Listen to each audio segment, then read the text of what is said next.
Sharing knowledge and stories is why I started Telling It Like It Is. It is a live show. If you have any questions, plop them in the comments section and we will answer them. If you're watching this after the fact, put your questions in there and we will get to them. I have two sponsors, and I'm excited about both of them. Startup TNT, our clean tech finale is tomorrow here at Platform Calgary, starting at 4. Pitches go live at 5. We'll have a big networking event after. We'll also have satellite events going on in Edmonton, Regina, and Saskatoon. So go to startuptnt.com to get your tickets. They are free. And of course, we have the Alberta Technology Symposium, which is going April 20th and 21st here in Calgary. We're at 200 plus of tickets sold already. We also have a big gala Wednesday night, which we will have 3 Alberta ministers here. So you can come network and start meeting some like-minded people. But let's start talking about electric vehicles today with Soheil Akbari. How are you today? I'm doing great. Yeah, thanks for having me here. No, we had a really good conversation, and we kicked off our little Sask month of interviews, and we had Alex, and Jesse on, and Jesse was the one that introduced us, and I'm extremely excited to hear your story. Yeah, well, thanks. Yeah, absolutely. So why don't we get right into it? So why don't everybody probably wants to know, and I would love to hear a little bit about your backstory on why you started TealEV and why in Saskatoon? Like that's really intriguing to me. Yeah. Well, it's I graduated exactly 10 years ago from a master's degree in mechanical engineering here at U of S, and I was born and raised in a family of automotive enthusiasts, and I started an automotive business in town here. Yeah. I continued that business for 7 years, and then at 7 years ago, I decided to pivot and do something different. And when I got into Teal. All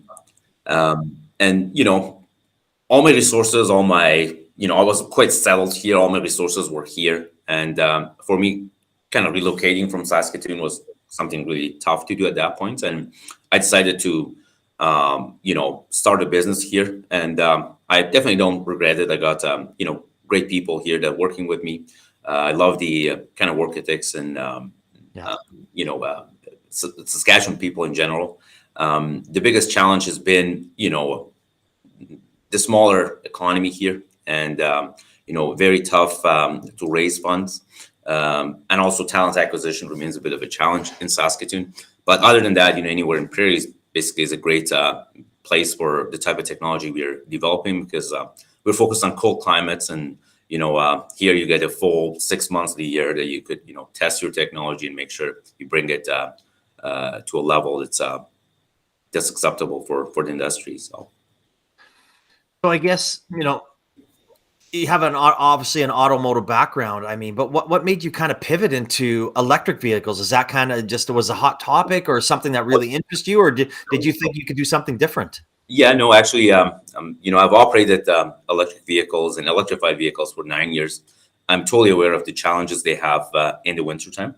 So we have a lot of issues with heating, a lot of range loss, and those challenges. My engineering background, I knew there is a solution for it, and that's kind of what we focused on as a part of the Teal, to bring an innovative solution to improve the performance and reliability of electric vehicles in cold climates. And that was basically the triggering point that really helped to build a technology that serves a real purpose. So. Well, I think that's an interesting concept. So why don't we just touch on that a little bit? Like the difference, everybody I mean, I see Teslas driving around here, things along those lines. I have friends that have them. But what's the difference between creating one that will work in California or Texas or wherever compared to Saskatoon, Edmonton, Calgary? Well, the real short answer is the difference are in details. It's, technology nowadays, what makes a big difference is those fine details, that how they're built and how they're kind of wired and connected to each other. And it's no difference for us. Every single decision we've made while we developed this technology was about making a robust and reliable solution for operating in harsh climates. Brings up a couple, simple examples. Up to this date, all the commercially available vehicles in the market, they rely on their batteries for providing heat in the wintertime. And that's one of the main causes of, losing a lot of range in the winter. whereas our technology relies on a heat storage system on board that has nothing to do with the battery. And as the temperature goes down, that heat storage, system charges up and provides you directly heat from that. Whereas, passenger vehicles, their payload is very limited. They cannot have that extra, space and extra weight to accommodate those kind of technologies. And again, we're in the commercial space. Passenger vehicles, for example, Tesla Model 3 has 3,000 small kind of cylindrical cells that are all glued to each other, and it's basically a non-serviceable system. The type of systems we're building, on a long range, versions of our products. The battery pack is 6 times as a battery pack that goes in a Tesla Model 3. So it's a huge pack. It costs like $100,000, and it's meant, to operate that vehicle for 1 million kilometers. So it's something that basically cannot fail because it's such a big investment. And if there is any issues associated with it, it should be highly serviceable. So every single decision we've made is that make these things extremely robust, efficient in cold climate, and very reliable and serviceable down to the cell level. So if any of these cells for any reason goes wrong, we could, within half an hour, basically get that cell replaced and, put the vehicle back in service. And for commercial vehicles meant for being operated, 10 hours a day, in a delivery business, on the road every day, we cannot have the penalties that come with range losses. They have to keep their range consistently to be considered. A passenger private vehicle, owners, they might kind of cope with that. But for us, fleet operators and enterprise companies, they cannot afford that. These vehicles, they have to be reliable. They're what actually drives their business, and it has to, have that kind of robust operation that we've been kind of focused on.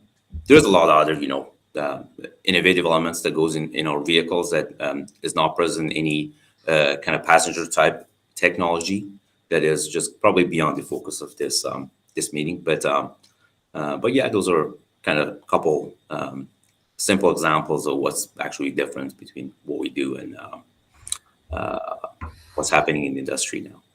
Well, I think you said, again, I'm talking with Soheil Akbari, the founder of TealEV.com. You can click on their website in the comment section to find out more information about them. I think you said something really interesting there that I want to kind of dive into. And then maybe this has to do with your background. I just, even my vehicle right now, I can't take it almost to a regular, it has to go to the dealership, and it just kind of pisses me off, right? It's like, back when I lived in Saskatoon, I could take it to Aggie, he would fix it, I would trust him, things like that. Now you said that you'll be able to kind of access your cars, where I know Teslas, that's pretty much almost impossible. So like, was that a big feature that you wanted to focus on? Can you say it again? I didn't quite get the. Well, you said that you're able to actually fix your cars. Yeah. A lot of, does that come from your automotive background? I want to do this rather than taking it to Tesla. You have to go somewhere. No, actually, that's one of the design mentalities for sure. We want to design the products in a way that the fleet operators, with very kind of minimal training that we will provide, they will be able to maintain these things when it's beyond the warranty period. And these are meant to be workhorses and for long-term operation. And really, the mentality of the company is to serve the client, is not to automotive industry has been going in an interesting direction in the last few decades, that a lot of money are made on the after sales world. That you need this maintenance, you got to do that. They're so competitive, and it's been quite challenging. We're in a different space, and our focus is to make these things very reliable, very robust, and easy to maintain and service, and give the customers a peace of mind that this thing is going to be a workhorse for them for the next basically 15 years of operation. So with it being more of a workhorse, will that affect the longevity of of the batteries or of the truck itself? Well, the decisions are made to accommodate for that. The type of chemistries we're using is they last roughly 3 times as a chemistry that goes in a Tesla. The reason they're not using them in Teslas is that they're a bit heavier and they don't have as much energy density, which for a passenger vehicle, that all the payload the passenger vehicle has 4 passengers and basically a couple, luggages, so they can't have that extra weight on board. But for commercial applications, we, size the axles and size the vehicle in a way that they could have that extra weight. And, definitely, type of, chemistry we're using is just last much longer than kind of the EVs, the passenger EVs.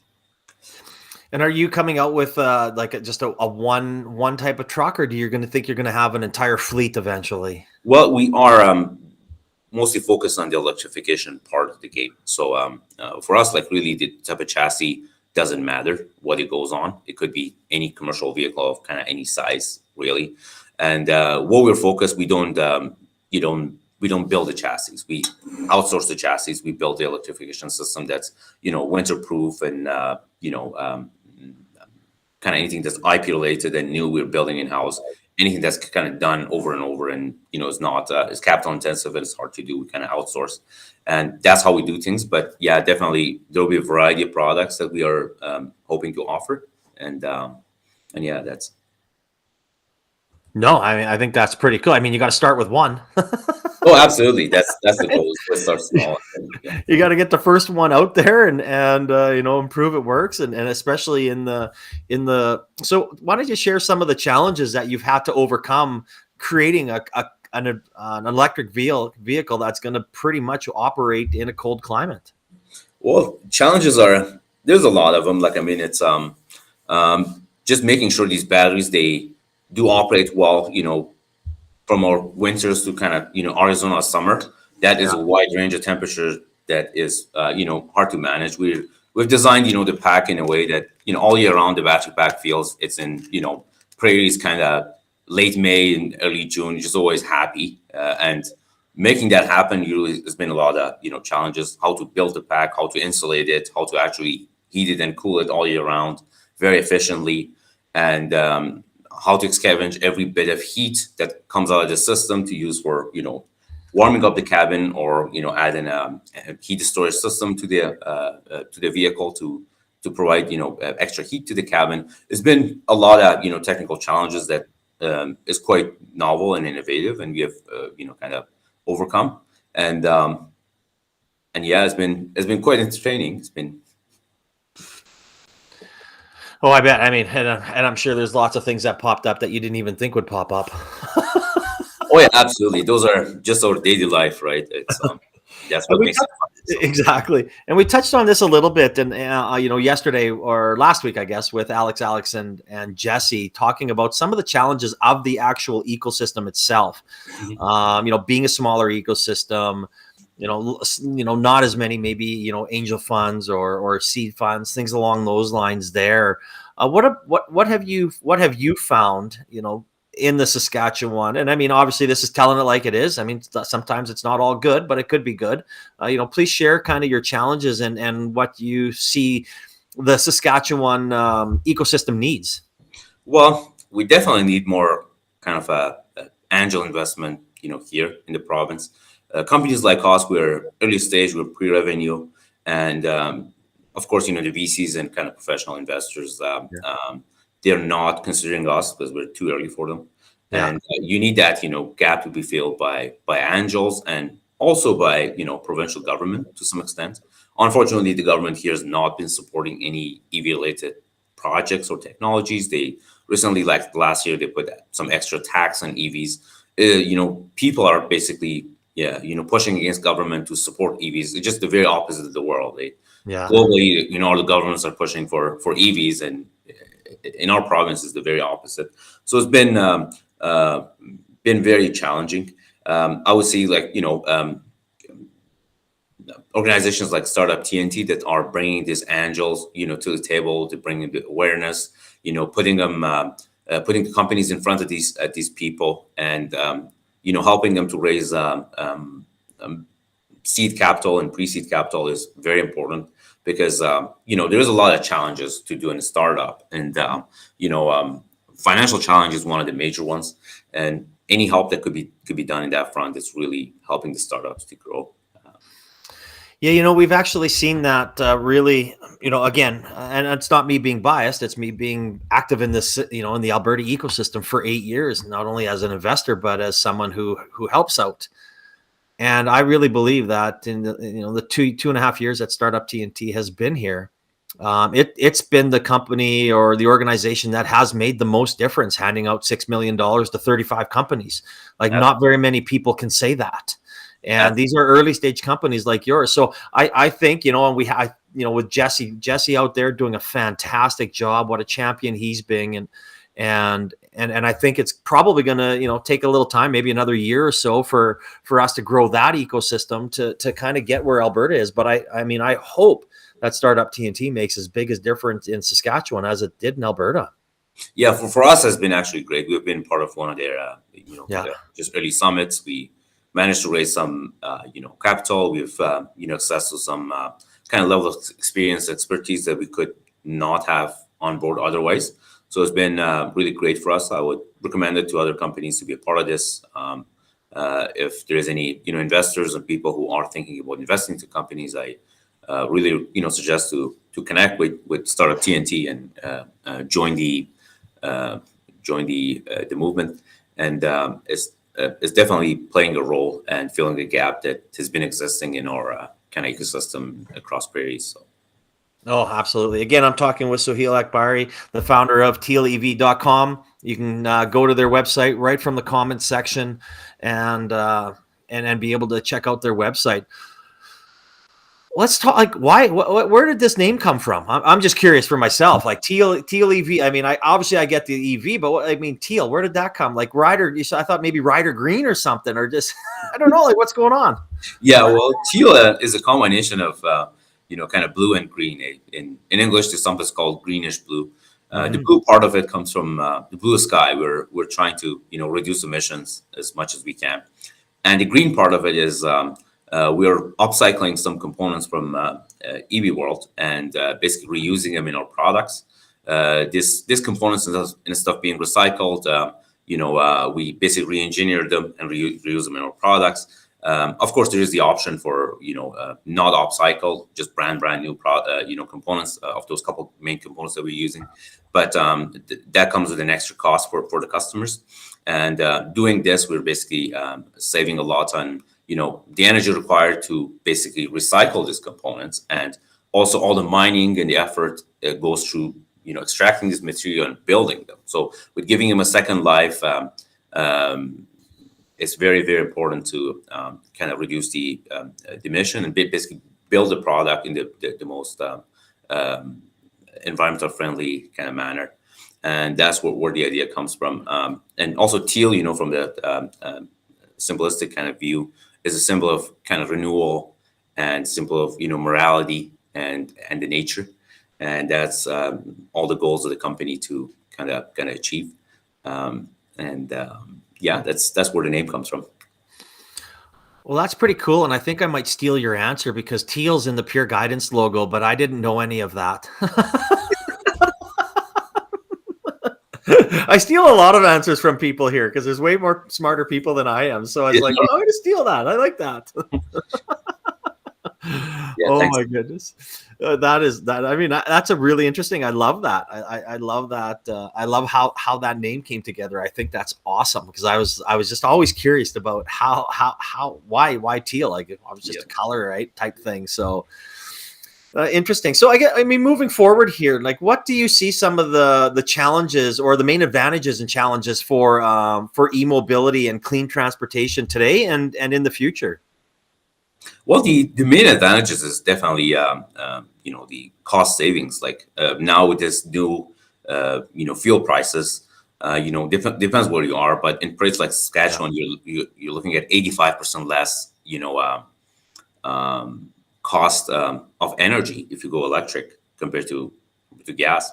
And places like Quebec, that number is more like 95%. So it's huge. It's as if you're filling up at 8 cents a liter in Quebec. So it's the energy savings is incredible, and also the maintenance saving that comes with this vehicle due to the simplicity of these is roughly 65% less than any diesel or gas counterpart. So these vehicles, they come with, depends how much they used and, how they've operated, but 2 to 5 years payback period, which is well within the warranty period that these products are offered. So, there is definitely the economical justification to adopt this. The challenges that we've noticed is number one for fleet and kind of enterprise clients that we're mostly focused on is charging infrastructure is a challenge. The fleets didn't want to adopt an EV before having a charger running on their premises, and that charger got to be properly sized, got to be properly priced. This is right now a project that we're working on to build this DC fast chargers that are meant for larger applications very affordably, and we're hoping to kind of commercialize that by Q4 2022. And yeah, the charging infrastructure remains one of the challenges. The second challenge is just the upfront cost of electric vehicles. Now, we have one competitor company out of Quebec, and the cost is like similar to, depends on the type of range, but 3 to 4 times as a diesel. And that is definitely a major challenge for mainstream, and normal customers to adopt these EVs. Some municipalities, they still have the budget to do such thing, but really does not scale at that kind of price point. So our goal is for up to 200 kilometers range, offer these commercial vehicles for the same cost as a diesel that allow delivery companies and smaller companies to buy these instead of diesels and kind of take advantage of the savings and the environmental benefits that come from it. And hopefully the governments will support, to make that happen. But those are the upfront costs, and basically charge infrastructure is definitely the biggest challenges.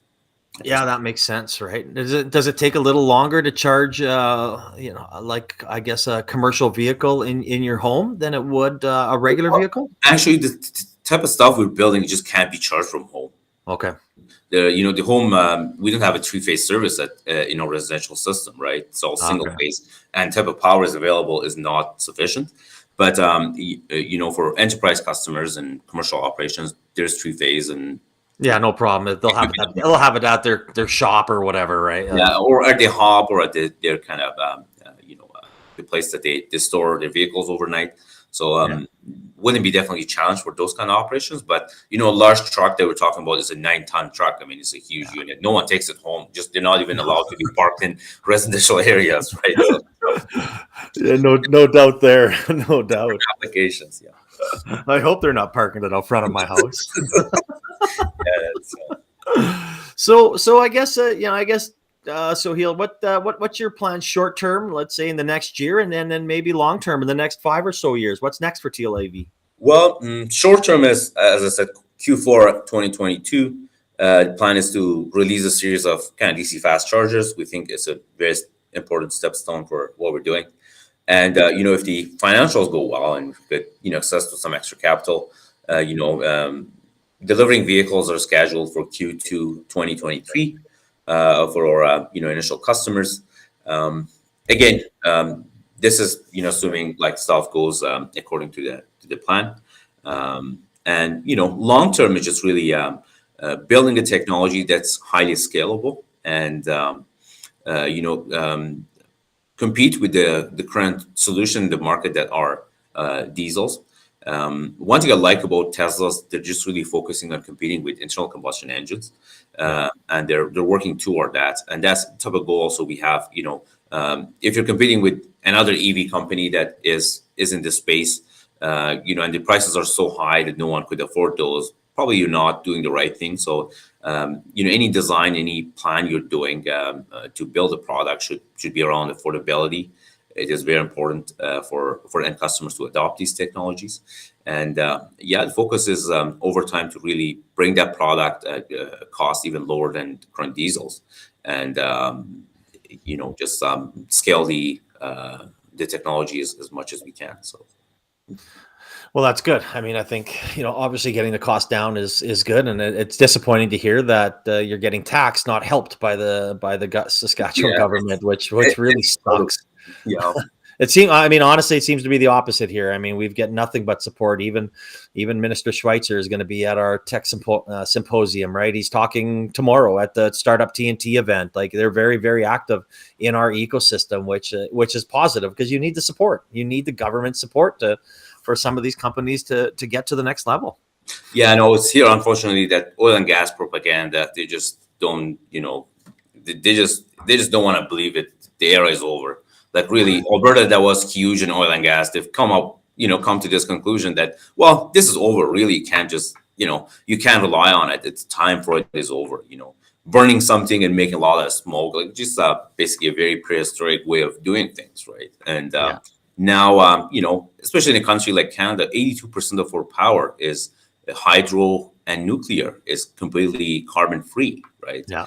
And this is a great country to take advantage of electrification, to scale EVs, to help people to adopt EVs, which the federal government is focusing on. But just federal government on its own is not sufficient, because as a company in Saskatchewan, it's very competitive, in national level, and getting those funds remains very, very hard for us. So we need a bit of a support from provincial government too, to be able to execute. But that's no. You need support at all levels, which is, it doesn't matter what industry you're in. You need that support. But absolutely. no, I mean, this is. I mean, I'm always sad when these interviews come to an end, and it's been a great conversation, and I applaud what you're doing. And obviously, you got the same struggles as a lot of other, and maybe even a few more. But I guess I kind of want to put a little twist on my last question, because it's always the same, and it's been the same for a while. But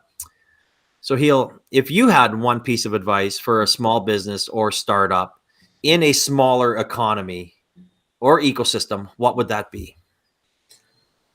Well, honestly, just making it one piece of advice is hard, because I got a lot of them. I could just write a book basically on it, based on it. But they gotta know, startup is not for everyone. You gotta be really believing in what you're doing. You gotta be willing to sacrifice a lot of things to make a startup really work. It's gonna be a kind of a lonely journey. It's gonna be a lot of hardship. It's gonna be a lot of hard work.